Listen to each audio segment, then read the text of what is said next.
Overwatch World Cup 2018 is just about ready to get going, and just like the previous two World Cups, the South Korean team is looking absolutely stacked. But there are some other good teams out there with some really solid looking rosters, which begs the question, is there any team that can stand up to South Korea this year? Can anyone take them down and become the new World Cup champions? Well, in this video, we're going to talk about some teams that could potentially defeat South Korea. I'm not saying they will. In fact, the likeliness of a team actually defeating the South Korean team is pretty slim. But slim means there's a chance, technically. I wouldn't say it's impossible to beat them, but it's definitely going to be quite challenging, to say the least. But before I talk a little bit about all of the teams that could potentially beat South Korea, let's first take a look at the roster so we can establish just how strong they are this year. At main tank, the South Korean team has Fate, who is one of the best main tanks in the world. He's not the best by any means, but he is one of the most consistent main tanks out there. Very strong. I'd say top 5 in the Overwatch League this year while he played on the Los Angeles Valiant. Then at off tank, they have Meko, who is probably a top 3, maybe top 5 off tank player in all of Overwatch League. Definitely one of the best. Another super consistent player. Then at support, they have the almighty duo of Arc and Jonek, who were definitely the best players at their respective positions, Arc being the best main support / Mercy, and then Jonek being the best Zenyatta / Flex support. It's not even close to. These guys were the best of the best. They were that good. And then arguably the most stacked part of this roster is their DPS rotation of Carpe, Sabiobi, and Libero, which is just terrifying that they have 3 of the best DPS players in the world on the same team. In my opinion, this is easily the most stacked team South Korea has had in the World Cup when you compare them to the last 2 years, as they have one of the best players at every position. Like, 7 of the best players in the world reside on one team. That is terrifying, and they really don't have a weakness either, since they're all just so damn good at the game. I guess you could say their biggest weakness on the team is Sabiobi, just because he lacks in the versatility department, but can you really consider Sabiobi a weakness since he is one of the most clutch players out there, and he's the best tracer in the world, and he can also play a mean Widow? Like, it's not even that much of a problem if you ask me, but Sabiobi's probably the biggest weakness, and if you do see him as a weakness, if you're the South Korean coaches, you sub him out and put Carpe in because he has a little bit bigger of a hero pool. But yeah, overall, these guys are super flexible, super strong team. I don't know if anyone can beat them. They're just that good. Okay, now that we've established what the South Korean roster looks like, let's talk about some teams that could maybe dethrone South Korea this year. So first things first, since I'm sure most of you watching this video are from the United States, we're going to talk about Team USA. And unfortunately, I don't think this is the year, guys. Honestly, I think we're going to do even worse against South Korea than we did last year if we get matched up against them, as our roster just doesn't compare. There's a huge gap in talent, especially when it comes to the support. I think that Raucus and Moth stand no chance of competing against guys like Arc and Jonek. It just won't happen. Even some of the other teams out there, I think the United States would have a disadvantage against in terms of the support line, because Moth and Raucus are just very They're middle of the pack players at best. They were never that impressive in Overwatch League. They've never been that impressive in their careers in general. And then when we look at DPS, I don't think that there's that much of a gap in talent. The only problem is that the United States lacks a really good and reliable Widowmaker.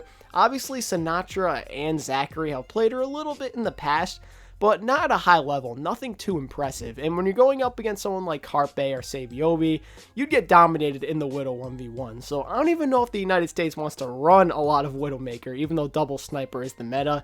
I honestly think your chances would be better if you just stayed away from it and you played more dive, if anything.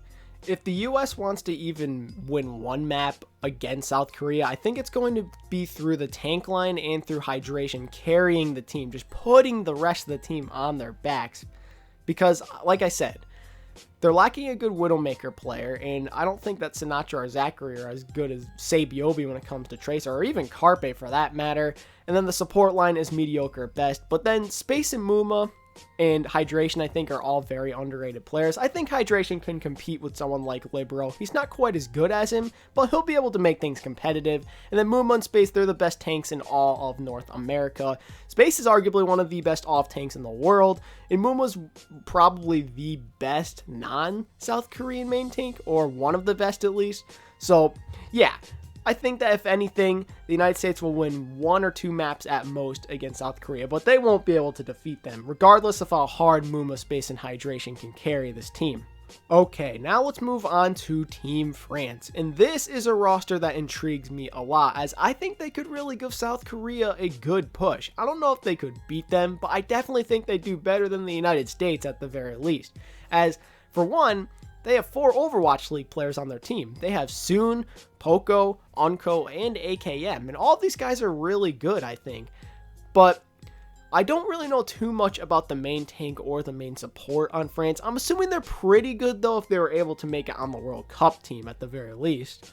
Overall, I think this team is good enough to compete with Korea. We saw the same thing happen last year, and I don't see why it couldn't happen again. They have a lot of the same players. They still have Unco, Soon, AKM. Now you add in Poco to the mix, that's a recipe for success. Like, let's just take a look at them. Soon, he's a pretty good Widow. We've seen his Widowmaker get better and better as the stages in Overwatch League have progressed. Although he is a little inconsistent at times, he still is a lot better than he used to be at the hero, and he's also still a really good Tracer player, very sneaky. I don't see why he wouldn't be able to compete with Sabiobi, Libero, and Carpe when he's feeling it. And then same can be said for AKM, although he is a lot more inconsistent than Soon, because one moment he's dominating Pine in a Widow duel, and then the next he's getting killed every single time against him. So you never know what you're going to get with AKM, especially because he's mostly just known for his Soldier 76. And while Unco isn't quite as good as Jonek, he still is a really solid Zenyatta. I'd say top 6, top 7 in all of Overwatch League this year. Just look at the highlights. He was popping off. He always seemed to get a lot of kills. He did plenty of damage too. And then Poco. What can you not say about this guy? He's a beast. His diva is insane. He always knows how to get those 3K bombs. I don't know how he does it. And if he's getting those bombs against Korea, I don't see why France can't win at least one map against these guys. But unfortunately, I don't think France quite has what it takes to beat these guys, because I think they lack some versatility at DPS. And also, I don't know if their main tank and main support will be able to compete with South Korea's.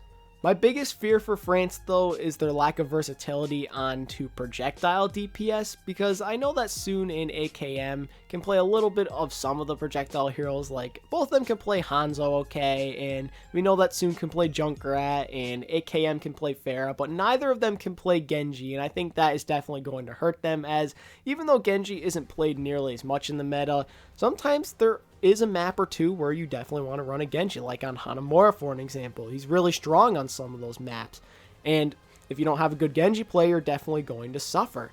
But overall, I'd say France has a decent shot of beating South Korea, the best so far out of the 2 teams we've talked about at least. Next up, let's talk about Team Finland, because these guys, I think, have a pretty stacked team. They have the potential to seriously make some noise in this year's World Cup and turn a lot of heads. This is one of my sleeper picks to go pretty far in the tournament this year. I don't know if they'll be able to defeat South Korea or anything, but at the very least, I think they'll be able to seriously compete against them, as, for one, their DPS players are Taimu and Linkser, who are both outstanding, fantastic players, and then they have the dynamic support duo of Big Goose and Shaz, so I think those 4 players alone are going to carry hard, big time for Team Finland. Team Finland matches up pretty well against South Korea, other than at main tank, because I really don't think that Fraggy is all too good, mostly because he's just so over-aggressive. We saw that so many times throughout Overwatch League Season 1 when he was playing on the Fusion. Over and over again, he'd go in as Winston or Reinhardt and be the first one to die in a fight, and you can't afford to do that against Korea. They will capitalize on every little mistake you make. They will punish you. You do not want to be in a 5v6 situation against them during every single fight. You can't afford to let something like that happen. Other than Fraggy, though, I think Finland doesn't really have any other weaknesses that South Korea can exploit. I know that some people would say, well, wouldn't Taimu and Linkser being on the same team be a weakness, because they both play a lot of the same heroes. They're both known for their hit scan, not so much their projectile. Wouldn't they have a problem flexing and being versatile? Well, to be honest, I think they'd be able to cover a lot of the projectile heroes and just any other thing that the team needs, as we know that Linkser can play Genji. I've seen him play Pharah too, and then Taimu can play Junkrat. I'm sure either one of them could play Hanzo no problem, and I'm sure that one of them can learn Brigitte. She's not too hard to learn. So overall, I think they're actually in good shape in terms of their flexibility on DPS, but it's just Fraggy. He's the problem. Him by himself is going to be the reason why Team Finland can't beat Korea, if you ask me. And last but certainly not least, the final team I wanted to talk about in this video is Team Canada. And this is the team, ladies and gentlemen, that I think has the best chance of defeating South Korea. Although the chances are slim, I think they have the best odds out of all the teams I've talked about today. So why do I think this? Well, it's because of their roster. For one, they have a lot of solid players, especially when you look at tank and DPS, as they have XQC at main tank, Noda off tank, then they have Agilities, Surefour, and Mangachu all on DPS. I think the tank and DPS combination is going to lead to a very aggressive team overall, and that's something I think you need a lot of against this South Korean team. You need aggression. You always want to be in their face. You want to constantly be pressuring their supports, their DPS, whoever. Make them do something dumb. Get them to make a mistake. Like, perhaps you're in a situation where Jonek's dominating, so what you do is you start focusing him. Maybe you can force a Transcendence, and then from there, you never know. You can end up winning a fight because they're down one support ultimates. It's stuff like that that I think Canada will be able to do a lot of. The only problem is that they're kind of lacking at support. I don't think their supports are all too good, so Jonek and Arc are definitely going to dominate that battle overall, but their DPS and tanks will definitely be able to compete. Agilities is one of the best projectile DPS players out there. Surefour's got a mean Widowmaker and McCree, and I honestly think his Tracer isn't that bad. It's not god tier. He won't be able to do that well compared to someone like Carpe or Sabiobi, but maybe he could give them a little bit of a run. You never know. Obviously, Surefour isn't really known for his Tracer, but he needs to get a little bit more respect than what people actually give him, in my opinion, because although he's not Sabiobi or Striker level like I just mentioned before, he's still not bad. He proved that in last year's World Cup, actually. He wasn't dying that much, he was securing some kills, and that's all he's got to do in this year's World Cup. If you are able to just stay alive at least a decent amount of the time as Tracer, and you're able to do some decent damage, you'll be just fine, because we know for a fact Agilities will be able to clean up a lot of those kills when he's on Genji and Pharah, no problem. Agilities and Surefour is a dangerous DPS duo. Obviously, I know that both of them are a little bit consistent at times, but I think they'll be able to compete with Sabiobi, Libero, and Carpe. I don't see why not. They're also world-class players. They're that good. But the other thing that I really love about this team is the fact that XQC and Note are together. They're both very aggressive tanks, so that's going to lead to a very aggressive playstyle, and it's going to be so enjoyable to watch. I think they'll be able to do just fine against Fate and Meko. They're not as good, but they'll be able to compete, definitely. Unfortunately for Team Canada, though, I don't see them beating South Korea with the supports they have. They're just not as good as Jonek and Arc, not nearly as good, and if they aren't even able to compete against them, there's no way Canada can win. So there you have it, guys. Those are the teams that I think have the best chances of defeating South Korea. Unfortunately, I don't think anyone's taking them down this year. It kind of sucks. I'd love to see someone new rise to the top, but it's just how it is. So that's going to do it, guys. If you're new around here, make sure to hit that subscribe button. Also, I would very much appreciate it if you could slap this video with a like, because it tells me you guys like this type of content here on the channel and you want to see more. Also, feel free to join me in the comment section to tell me which team you think has the best chance of defeating South Korea. And until the next one, I'll catch all of you beautiful people later. See ya!